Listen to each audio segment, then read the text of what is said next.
approving the agenda and the meeting minutes. I'll make a motion to approve. Have a second? Second. All in favor? Aye. Aye. So carried. Moving on to new business.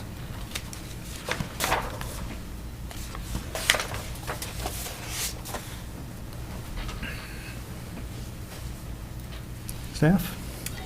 Thank you, Mr. Chair. The first item on the agenda for the Planning Commission today is the review of a standard preliminary plat, Little Creek Woods, in accordance with the Cook County Subdivision Ordinance to create 11 conforming parcels in the FAR3 zone district on 2 parcels. The combined parcel total is 60.87 acres. Both parcels are entirely within the FAR3 zone district. This is a standard platted subdivision proposed for conforming to the FAR3 zone parcels. And there is a shoreline classification associated in this area for a public water course, Little Lake Creek, which runs through the parcel, and the land within 300 feet of the river is classified as shoreland. This preliminary plat application is for a standard plat to create 11 conforming FAR3 zone parcels within the proposed Little Creek Woods plat. The preliminary plat application shows the private road will include a crossing of a public water course and will be a dead-end road with a hammerhead turnaround. Each parcel has a conforming 100 by 100 foot build site with exception of Lot 1, which has a conforming 100 by 200 foot build site. Lots 1 and 2 are bisected by the Gunflint Trail and the private road respectively. For zoning considerations and background, this property is located within the shoreland area of a public water course in the Forest Agriculture Residential Zone District. The principal purpose of the FAR3 district is to provide for permanent and seasonal areas at a medium density. Lot requirements for the FAR3 zone district are 5 acres minimum lot area and 200 feet minimum lot width. The parcels were rezoned recently at the request of the project proposer in early 2026 from the light industrial zone district to FAR3. In your packets, we cited the Cook County Subdivision Ordinance, which outlines the preliminary plat submission information requirements. The preliminary plat application includes a narrative, a preliminary plat map, the wildfire resilience plan, the stormwater and erosion and sediment control plan, the wetlands delineation, and identification of septic sites. Additionally, Land Services requested additional information regarding the proposed method of crossing for the public water course. In this screen, you can see the zone pattern for that area. So the gray area is the light industrial, and the yellow is the FAR3, and the white is FAR1 zone districts. The red arrows are pointing to the 2 parcels included in this preliminary plat application. For stormwater and wetland review, in June of this year, the Wetland Conservation Act approved wetland delineation with minor revisions to wetland boundaries. The revised delineation will be needed to be used for the remainder of the project. The current stormwater pollution prevention plan doesn't quite include the wetlands delineation updated information yet because that was updated kind of concurrently with the pollution prevention plan. So that would be something to be amended later on. In July, the applicant submitted the large site stormwater permit application, and that's currently under review in the Cook County Land Services office. Cook County Land Services staff have also identified several stormwater permitting items to be resolved. So that could be resolved mostly separately through that large site stormwater permit, but that's summarized in this section of the staff narrative as well. There was a memo regarding ongoing concerns about the culvert design raised by Cook County Soil and Water Conservation District staff with regard to the open bottom span culvert as well versus the dual culvert system, which we'll go into in a little bit more detail later. And Cook County Soil and Water Conservation District found the erosion control plan to be adequate and made recommendations regarding what kind of plants could be included for seed mixes for reestablishing vegetation. For staff conclusion on the wetland and stormwater area of the application, the preliminary plat has not been updated to reflect the updated wetlands delineation map, although revisions to the delineation map are unlikely to affect the road or the plat layout. It is important for the accuracy of the data to update existing plans with these revisions. All applicable stormwater, wetland, and permitting requirements must be satisfied prior to construction of the shared access road and before final plat approval. The attached memo included in with your packets does provide additional detail regarding those requirements.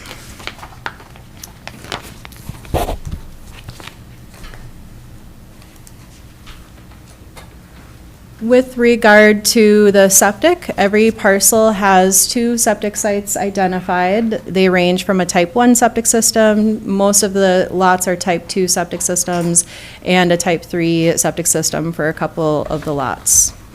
In this chart, which was not put into the staff narrative itself, what I wanted to use this for was just a comparison. As you saw in the preliminary plat map, lots 1 and 2 are both bisected by roads, as earlier referenced. The language in italics there is from the drafted homeowners association agreements, which stipulate that there wouldn't be any improvements allowed on lots 1A and 2A, which are those smaller parts of those lots, which were just naturally a part of the landscape with regard to this land layout. Lots 1, 2, and 12 are all also within shoreland area, so that's kind of stipulated in this area. And there's also the term vegetative screening being used from the Gunflint Trail. This came up in earlier discussions with the project proposer, that the Gunflint Trail is a historic scenic byway, so we wanted to ensure that you wouldn't just see a long road with lots of houses coming off of it in the plat, and try to include some version of vegetative screening from that road for lot 1. Here's a visual of some of those lot characteristics. Also, lots 9 and 10 include a shale pit, which the applicant provided a photo of in their application. And here you can see lot 1 is the lot with probably the tightest options for building locations. It's a little bit more narrower. 100 feet by 200 foot square is easily within the setback area as identified on their survey, meeting the road and the stream setback requirements.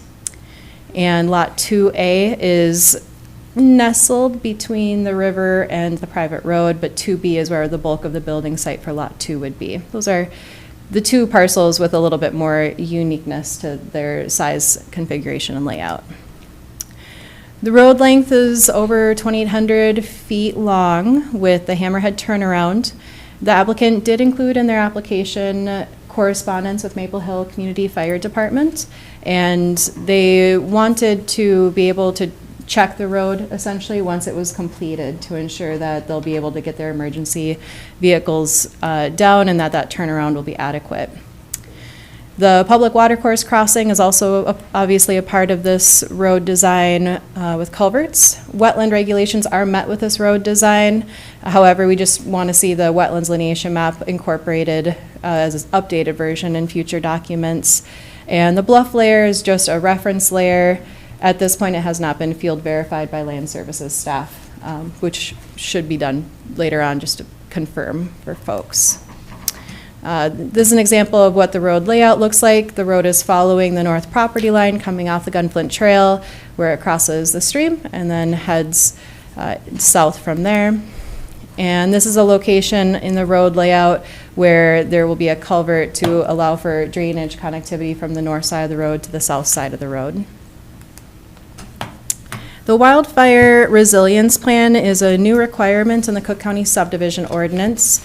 This was added last year as we were making amendments, in particular to the open space type of subdivision requirement. We wanted to be sure that if we were having higher densities of residential development in more rural areas of the county, that we had an opportunity to talk about potential wildfire mitigation risks in the planning stages of those lot creations.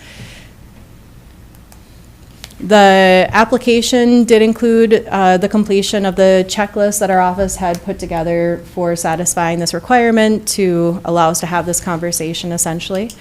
The Cook County Soil and Water Conservation District did do a review of that. What you see on the screen here is from the Cook County Community Wildfire Mitigation Plan. It's a very long, Cook County Community Wildfire Protection Plan. There we go. The purple areas are identified as a wildfire urban interface, and some of the highlighted text is language from that community plan, essentially just recognizing that there is a lot of ladder fuels in this area and mitigation measures for the community in this area to think about. Obviously, spruce budworm impacts have increased that hazard as well in recent years.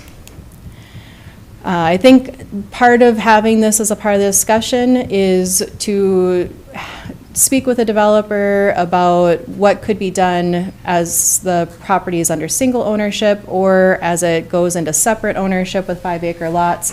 How do we help future property owners understand that they're in this planning area? And if it's significant enough, is it reasonable to have some version of mitigation done before it goes into separate ownership? This is the first plat application that the Planning Commission has reviewed since we've had this provision. And so this is, I think the higher benefit is having the conversation, how this plat would be seen maybe versus other plats. My take on it is that these are 5-acre lots, and so property owners will be more dispersed on this site and better able to manage their own defensible space.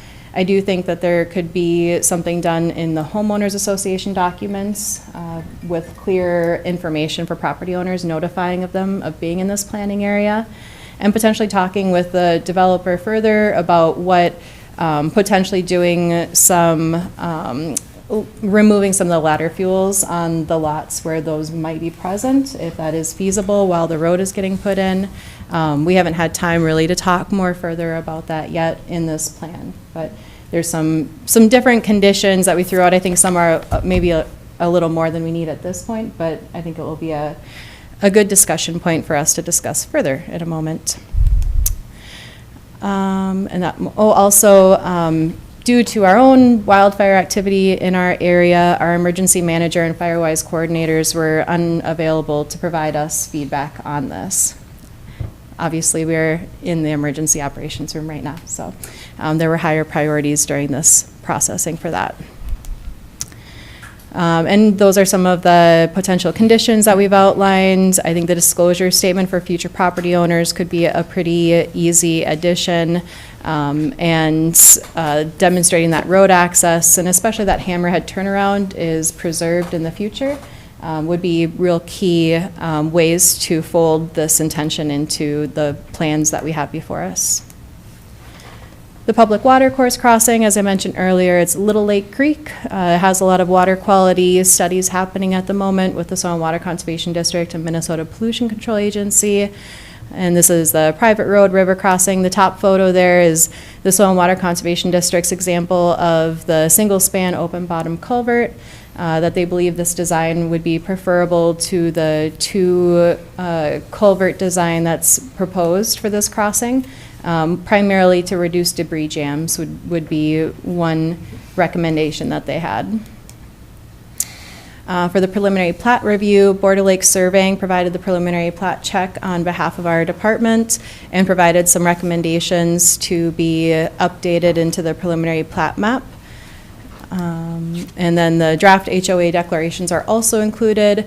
I pulled out some of the items that stood out to me as I was going through that document. I didn't see anything in there that was incongruent with current zoning regulations. The county attorney's office did not have time to review that document yet, but we don't really need that reviewed until final plat. So it's just helpful at this point. For public noticing, our office did publish this public hearing in the Cook County News Herald.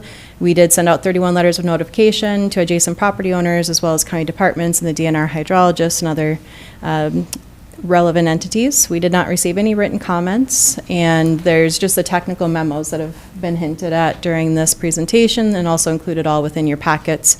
Cook County Recorder's Office and the Board of Lake Surveying, Cook County Wetland Specialist, and the Soil and Water Conservation District. For a staff recommendation for consideration, the Planning Commission should hold the public hearing for the preliminary plat today and review the information provided. There are several items that do need revision for the preliminary plat, and staff would recommend that we talk about the items for discussion today after holding the public hearing and provide the applicant time to have that preliminary plat updated with the new wetland delineation map, update the stormwater plan where it's relevant, and the survey according to Border Lake Surveying comments as well should be updated.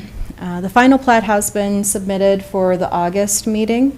The Cook County Subdivision Ordinance does allow both of those plats to be approved at the same meeting, provided that the preliminary plat has had a public hearing at a meeting before that, and that's what today's meeting is.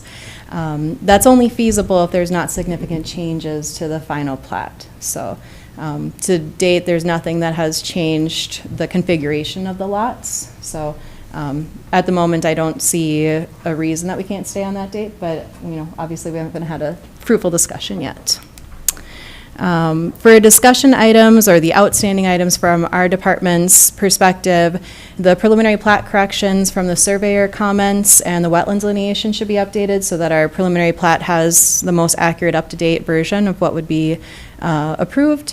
The wildfire prevention plan, I think having a conversation with the planning commission with the applicant of what would be acceptable or how can we try to better integrate this into our planning efforts if it's feasible. Also, the stream and road crossing, a discussion about the crossing design, if there's a preference, supporting, knowing that there is a technical preference for the single span design and seeing if there's some flexibility with that. The county attorney's office needs time to review the drafted HOA agreement before the final plat, so that's not needed for the preliminary plat, but knowing that the final plat is on August 12th agenda, that needs to be feasibly able to be reviewed before final plat gets approved.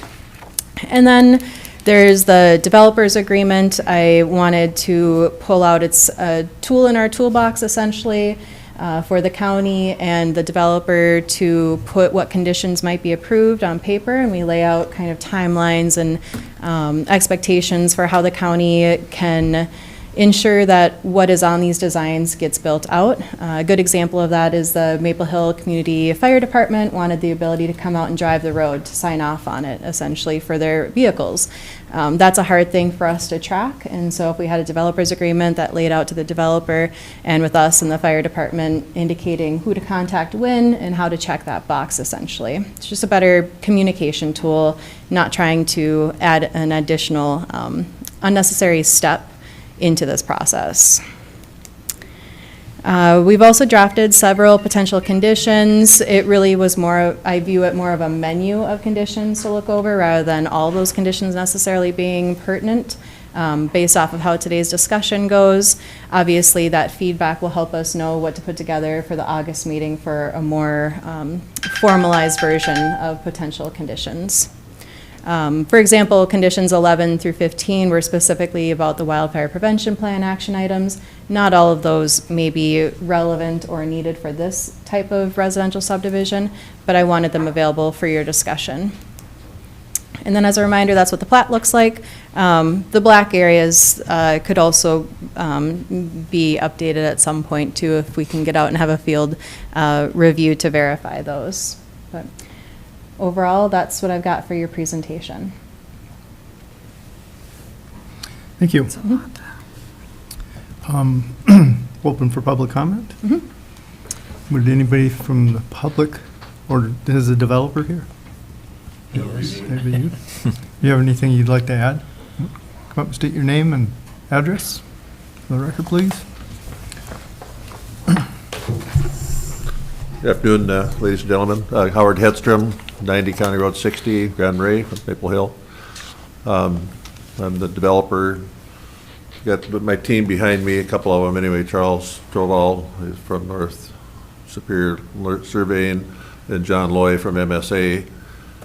They've done a tremendous amount of really good work on this project. Also on my team is Byers Heron, who's did the draft of the HOA agreement, plus in the background giving good advice and counsel. So trying to get this, get all the ducks in a row and the boxes checked and doing it in the right way and not missing any corners or T's crossed and I's dotted and things like that. So I'm curious at the stream crossing, we had worked with the DNR and, excuse me, got approval for a dual 6-foot bottomless culvert to cross the creek. I got a frog. Subsequently, as Neva pointed out, somebody locally said, gee, what about a beaver building a dam? And it kind of came in at the 11th hour and said they would prefer a single span. We'd by that time gotten some quotes on culverts and big culverts and bridges, and some of the preliminary costs on bridges look like if we have to go to a full width span, a bridge would be preferable to a culvert. A 14-foot open bottom culvert is a pretty big piece of machinery. And being a culvert, it has to be quite long, because a bridge, you can put abutments in and you can be 22 feet wide.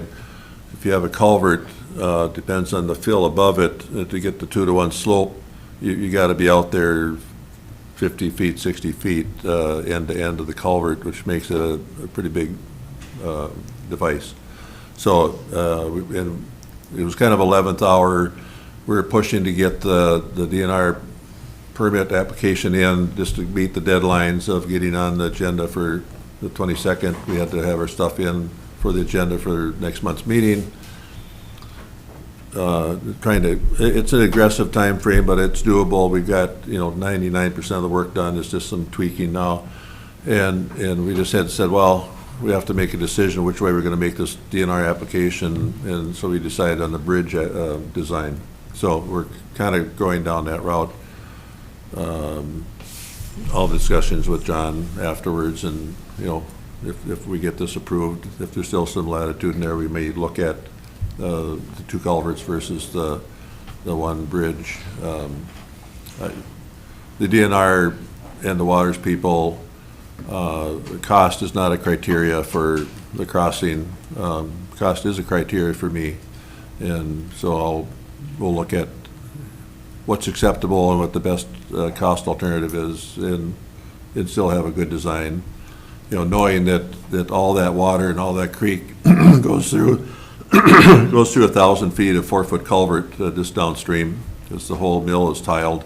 Most of the stream goes through a culvert through the mill property just south of there, and then when it crosses County Road 60, it goes through a little box culvert that's, I didn't measure it, but it's probably 4 by 6 or so. I mean, it's not too big, but new regulations, we get that, so we'll comply with what's necessary. Still working on talking to several contractors, several clearing contractors. It's just my nature, because I do stuff and know stuff, and I'm good at managing projects, that I'm kind of self-managing the road project and the bridge project, and right now I'm still in the gathering cost stage and seeing who's available and who can do the work, and that not all that is firmed up at this particular time, but I've had plenty of conversations, and there are, and there's not a particular rush. I mean, I know if we have to buy a bridge, we're looking at several options. I mean, the lead time of a bridge is probably 6 months. So if it is a bridge, we can probably get the abutments in before September 15th, but the bridge won't be there until next spring, sort of thing. If we can do culverts, maybe it'll do faster, but those are some of the variables that I'm dealing with, and pluses and minuses, and like Neva pointed out, there's a lot of things we could be discussing. She's just back from her vacation, and I think swimming pretty hard upstream, I'm gathering, with the press of the office and her new job, and things coming at her, plus what the county's going through with the fires up north, and so there'll be more discussions, and we'll be. I believe that John and or MSA and Charlie can, if there are some tweaks to whatever we do, they can have that done by the final draft, final. They're happy to answer any questions or. Yeah, one was you said you had worked with the DNR to come up with a 2 culvert system? Yes. Is that understood correctly? So that's what they had recommended to you? Or? We looked at what we could do. Right. I mean, the stream, the bank full width is like 13 feet. Okay. We asked the DNR the question, if we do that with 2 6-foot culverts, and they came back, and we have the email and said, yeah, you could do that. Upon review from Neva's office or the local office here, they said, gee, we wonder about a beaver damming up the culverts. there's no evidence that beaver worked there because it's pretty fast flowing right through that area. But like I said, we said, well, if we have to do a single span, basically we're kind of pushed to doing a bridge. So we be in the 11th hour, and there's that engineering work to do all the work, from this plan to that plan is significant. So that was kind of a push to get all that done and then submitted to the DNR, because for this process, we had to have that permit Right. application number ready, even though they're still under review. So, John and I just said, okay, we have to make a decision, we have to get this work done, so we decided bridge. So that's kind of where we're at. But on your business property, you've got it tiled in a 4-foot pipe under the property. Correct. And you've never had a beaver problem. Still flowing, Okay. yeah. Yes, And even though fish, they claim can't swim through culverts, in between the sections of culvert to the property, there's trout. But, Nature. that's, Yeah. I'm not, Anecdotal, I know. But the, that argument, that whole thing has sailed. I mean, I'm happy to go with the recommendations that are proposed. in the recommendations that are proposed, staying with the culverts originally? Well, Or right, the I've been single span laboring under bridge? the idea that we have to have a bridge. Neva's presentation indicates there may be some flexibility in thinking of the culvert or bridge, so we'll have those discussions, Okay, yeah. yeah, I'd like to see that stay open. And then, Me too, yeah. someone else, did you have something else? Oh, you said you'd like to see the outcome, I would too. Oh, yeah. Yeah. And then another question on the septic sites, was that just, it looked like it was vault privy only? Was that I'll how I defer to read that? Charlie on that. My knowledge of septic sites is limited. Okay. Okay. Also, please state your name and Yep. business and, for the record, please. Charlie Troval, North Shore Land Survey. Yeah, so is how we were directed to do it was on lots 3 through 10, just the vault privy sites were determined on them. That's not saying that there isn't suitable soil for something else. It was more of the fact of trying to not beat up on trying to figure out where to put sites without knowing where someone will build on the lot in the future. I mean, when we do a lot of these subdivisions, and very seldom does the actual site you find end up being the site that's used by the homeowner during their build out. So that was the reasoning for that. It wasn't that privy sites were done because that was the only thing there. It was done as that was Good. the That most answers my cost-effective, question. easiest way to Yeah. do it at the time. Intentionally, though, on lots 1, 2, and 11, we made sure to find something more on those ones because those were the lots that had more restrictions with setbacks and bluffs and smaller build areas and all that stuff. So that's why those ones had the type 1 and the type 3 septic sites determined on them. Okay, So, and same deal too, like, the type 3 on lot 11, it doesn't mean that you can't find a type 1 somewhere on the property, or on that lot. I mean, you could go spend a whole day out there digging holes and probably find something, there's potential for that. Not saying you can't, but not saying you can't. right, all right, no, I And that was understand. all done by a licensed septic contractor. Yeah, no, I understand that. That's what I know of it, because I was with mapping the sites as he did it, so. I too have done a lot Just- of projects, not IT projects, and don't Fu- box future- myself in. Future advice for planning and zoning is, and I've done a couple other subdivisions before the administrative, and you have to find the septic sites. And then the homeowner, somebody comes to buys a lot, builds a house, they find their own septic site. Mhm. So it's, and I understand where, gee, you don't want to create a subdivision that doesn't have a septic site. However, it's money spent and time spent that it doesn't have much utility. Right, I was really just trying to understand the context Yeah. of why you made the decisions and stated the things you did, and you've answered that question, so I appreciate Good, it. thank you. And then with regard to, I know the computer spit out this bluff stuff, but, I was looking at the DNR definition, right? And it's their computer that created this. But- If I may, Mr. Chair, I can speak to that. That's not the DNR's bluff layer. It's ours, and it's just a reference layer. All Okay. that it's querying for is shoreland areas that have a 30% slope or more. Then we as staff go out and verify that it is meeting the remainder of the bluff characteristics, which is why it needs an on-site verification. Okay, Yep. thanks. So if you find it's not, because it's, doesn't fit all the other characteristics. Sometimes there's not bluffs where that layer is referencing. Yeah. Right. It basically was used for Charlie's purposes and our purposes to locate a road that wasn't in a bluff, steep.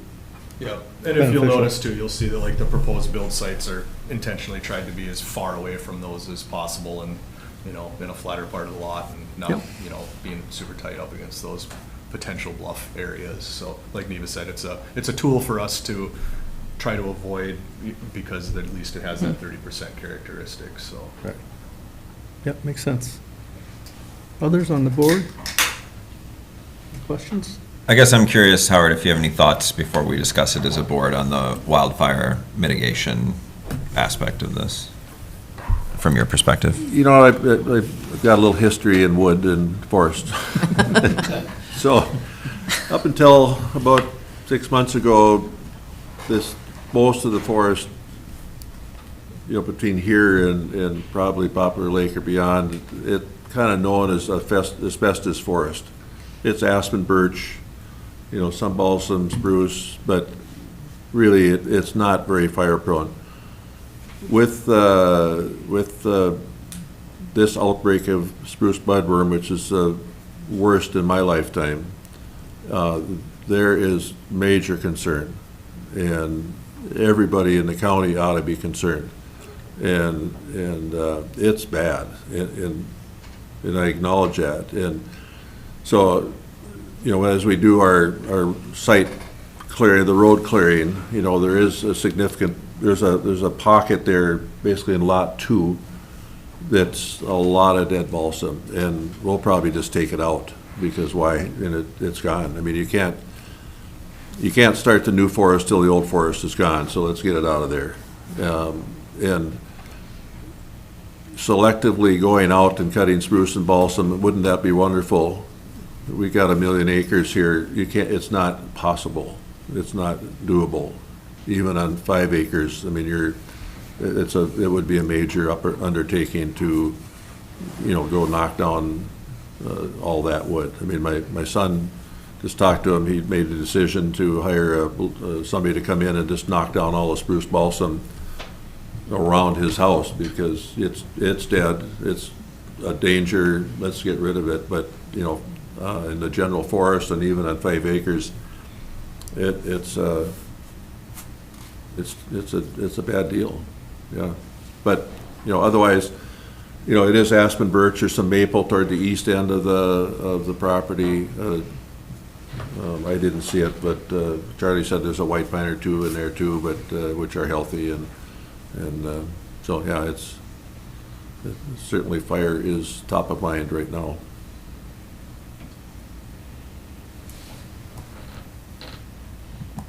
There you go. Anyone else? You know, having a road in there and accessible to fire trucks, it'll be easier to fight a fire if it comes. And being on the stream, I mean, it's, you know, there's no reason you couldn't do the sprinkler systems like they do, you know, around many properties where it's dangerous, so.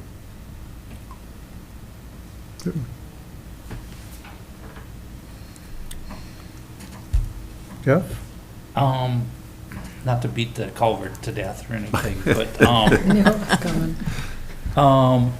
maybe a question too, have you guys looked at a buried box culvert? I worked on a project that did that down for the access road at Wolf Ridge. Yeah, which was pretty- when you get to cement, I mean, the 6, you know, is on the hierarchy of cost, you know, steel is cheaper than cement by a long ways. And then, you know, smaller is cheaper than larger. You know, then you run into, you know, the cost equation, you know, can you do a bridge more, and I think my wife would like a bridge. She said, oh, that'll be cute in there, so, you know, I said, well, we'll see, but, you know. And bridges are very effective open They are. open It'd crossings. be a very nice crossing, I agree, and, so up until a few minutes ago, I was kind of resolved to that, but if there's an opening to revisit that, I might use that opening.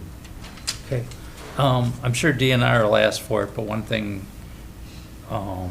we talk about things that need to be done by a PE, the stream bank flow width calculation and the design flows for the crossing. MSA's got all that Okay. expertise and spent countless hours on that, didn't you, John?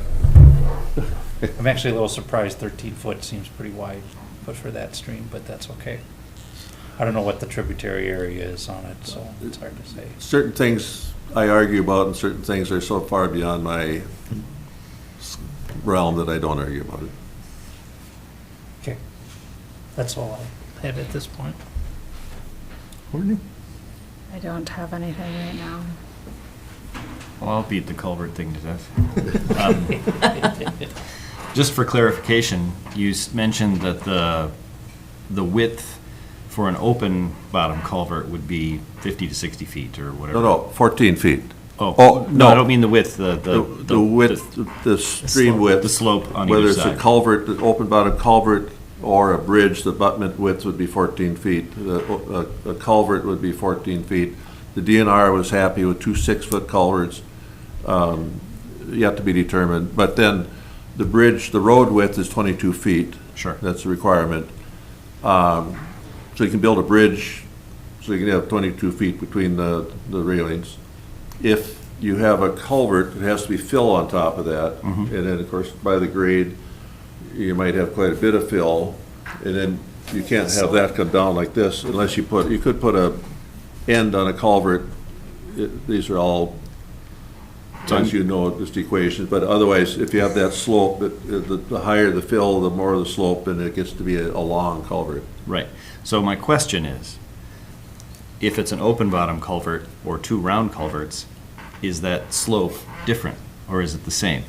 My point would be, No, it's the same. so you'd end up putting the same amount of fill, the same amount of slope, whether Correct. it's an open Correct. or 6 foot. So the 6 foot could potentially be just as expensive to bring fill in and do all that management. Quite a bit of fill right there. There's between what we have to cut, especially on the east side, there's quite an embankment there, so it's not a lot of fill to move around. I mean, you have to move it around, but doesn't have to be hauled in.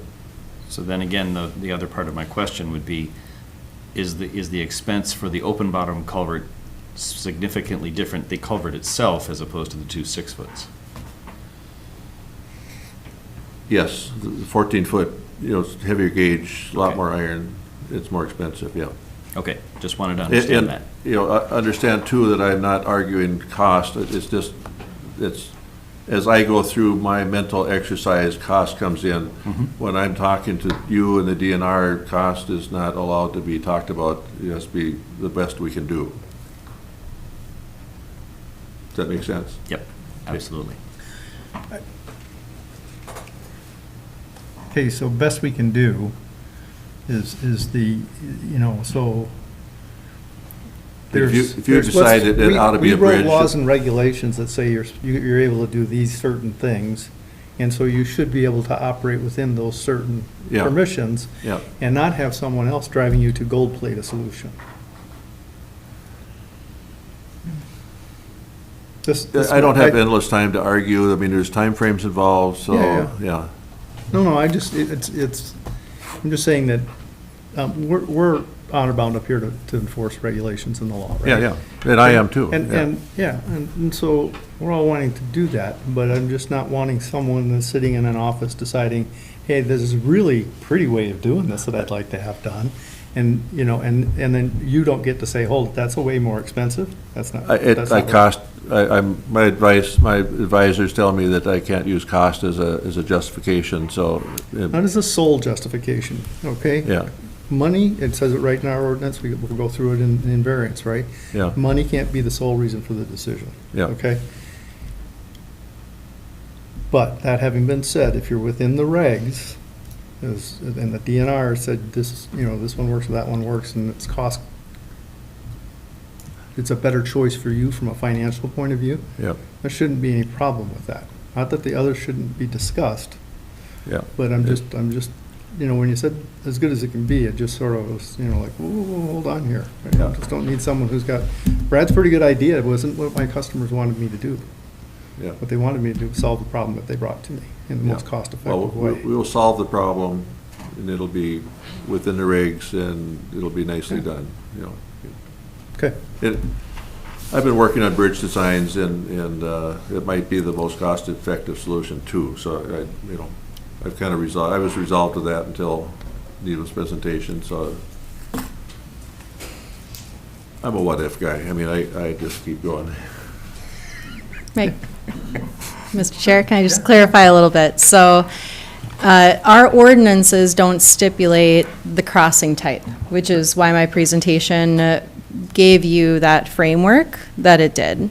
The information that you have in your packets was provided by qualified professionals, not people just sitting behind a desk. And I just want to clarify that representation, how that was done, because our I didn't Soil and mean Water to- Conservation District and MPCA staff have both had boots on the ground in this site.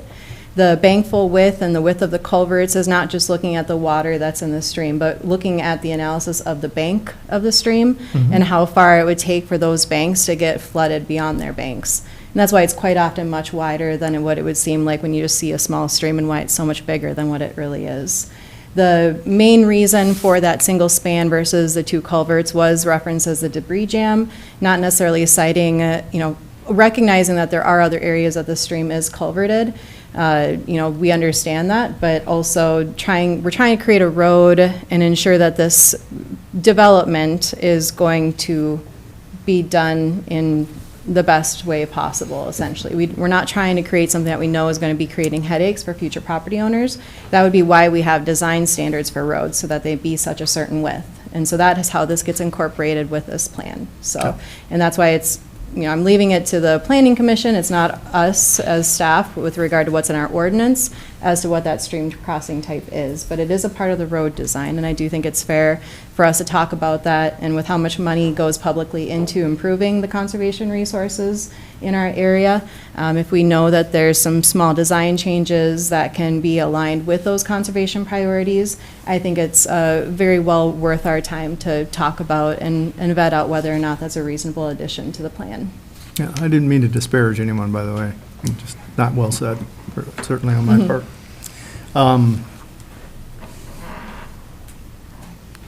Okay, anything further? No? Anything you'd like to add additional? No? I'll point out one thing, on the comments on the surveying plat check, whatever, those, suggestions have all been done on the final plat. A lot of them were more final plat orientated anyway. The mathematical suggestion was done on the preliminary plat, but a lot of the notations seemed more final plat orientated, so those have been taken into account and made on the final plat when you do see that, so just wanted to point that out, so. Yep, thank you. All I have a right, good team. yeah. Not surprising. All right, if you're done, I'll just open it up. Is anybody else, any other public comments? Okay, seeing none, close public comments. Board members, anything in particular that you see? I am probably overanalyzing, but I'm looking at the application stating that there was primarily aspen and birch, but upon further review, it's noted that it's balsam fir. So I'm wondering if their wildfire resilience plan is going to be adjusted based on that new information. Sounds like we're going to be having I those think. discussions, yes. That's Yes. part of the plan It- development. When I first wrote that, aspen birch is a cover type, and Yep. it's expected that there's spruce and balsam mixed in, Yep. which up until lately here, it's been a benign factor. When you look at the hillside or anywhere where you have view shed and you see that brown standing all over, it amends my opinion of fire prone. Yeah, I mean, I think it's an interesting conversation, how much of that falls to a developer when they're creating this site. I mean, because it interfaces with long-term thinking, right? I mean, this development is gonna stand for Yeah. 100 years, you know, so, or more. So the forest is going to change and regenerate, and there's, on the one hand, dealing with the site today, and we're in a pertinent moment to discuss it, and there's, what do you do on the back end in a homeowner's agreement, and what sorts of things do you bake into the cake of this development, right? I think that's the tension, to my mind, is how much do we ask the developer to do today, Versus knowing the that homeowners that are things are going to purchasing the develop lots. as they develop over time, right? If I heard Neva's narrative correctly, it's more toward that, making sure that The homeowners. subsequent homeowners or buyers are aware and have the information and data to work with. And I'm certainly amenable to getting that rolled in there. I also assume by some of these building sites, that would take out some of a lot of that too. Mhm. So, And having a road in there gives you access and the ability to To it get to all. an area that's Yeah, very- difficult to get to currently, because there's a creek running through it, so. Right. And as you're building houses, I mean, it's a lot easier to deal with Yeah. that vegetation while you got Yep. equipment in there than Well, and after the fire-wise would fact. dictate you'd have enough clearing around the house to, give you some protection as well. But I think it's a good, you know, I think we're all talking around it, but to have that in the HOA agreement, because Yeah. that actually gives you something to hold on to, I you see know, as a value. group of people going forward, rather than if this was just 11 individual property owners, there's no way to coordinate amongst each other or hold Right. each other accountable on your property, right? Right.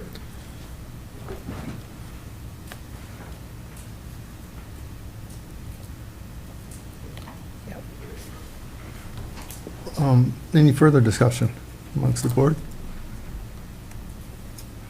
So the I don't have any. final action on this one is, Staff's recommendation Proceed. was to table this application to give us more time with the applicant to correct the items that need to be updated. It would be nice to have a preliminary plat version that has the complete wetland delineation that's in there, as well as the revisions that you've made to the surveyor comments. Doesn't have to be all printed off or anything, just a nice final version for the planning commission to review. Typically, we would want to approve something that's looking, as accurate as possible.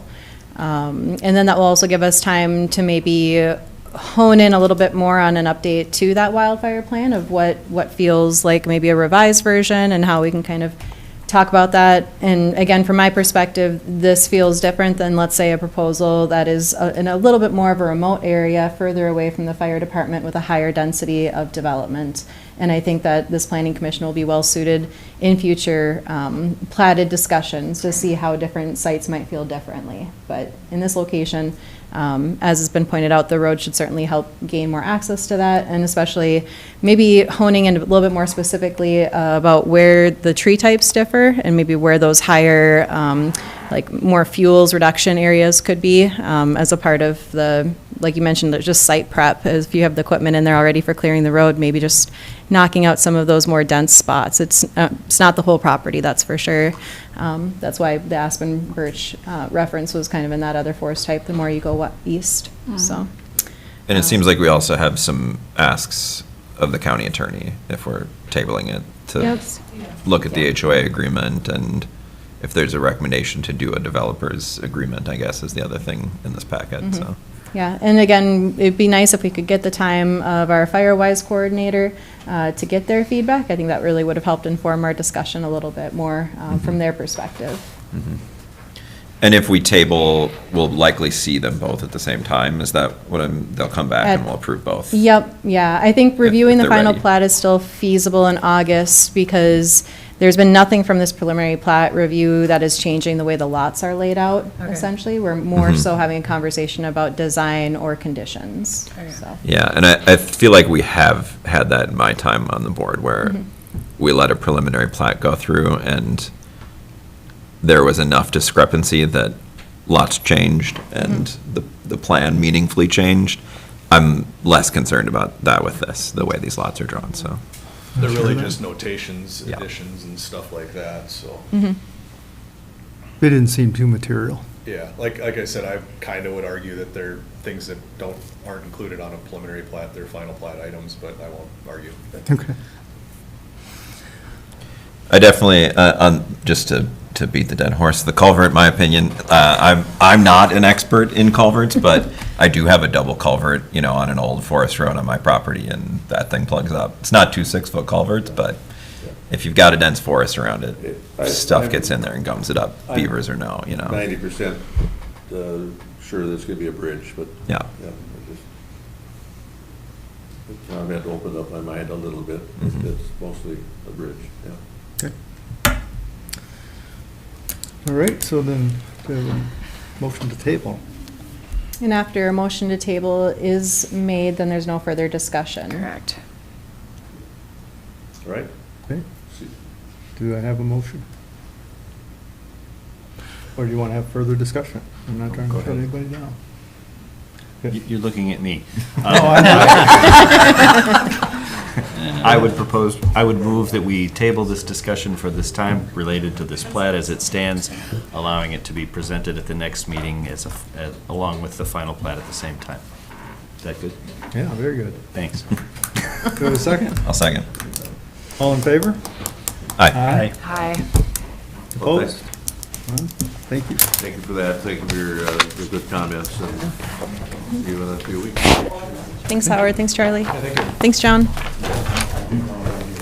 I got treats in mine. Anybody need a treat quick? Jeez. Not too lucky for you, but Nothing good, nothing good. everybody needs a candy. That's not good. You guys talking about all That these was a cables lot. then? I got to plug in over at the city hall, so I'm charged. Well, I've Probably charger. sooner or later, I know there's a charger down there, but I mean, that's just not, somebody pick the plug and kill everything. Well, I can save this for next time. Yeah. Saying is. if Are you we, don't know are we bank still forty, rolling? and if you don't know bank forty, Oh, you can't do we're still nothing. rolling, So by they the way. Obviously Yeah. sat down and looked. Oh, yeah, we should adjourn. Yes, but if, What's Um, that, did we start Diana? yet? No. Have a meeting, Can we have 30 we have seconds? We a need to adjourn it. We should adjourn. motion to adjourn? Oh, yeah. I will make a motion to adjourn. I'll second. All in favor of adjourn? Aye. Aye. Thank you. 30 seconds, 30 seconds. So, have you been up the Gunson Sorry, Trail? Diana. What we got there? Creek into People are Seagull busy. Lake Thanks, is a Sam. huge culvert. That culvert gets Summer dammed up brains are every year by scrambled. beavers. And that is a Yes, Courtney pulled out her drawer and all Uh,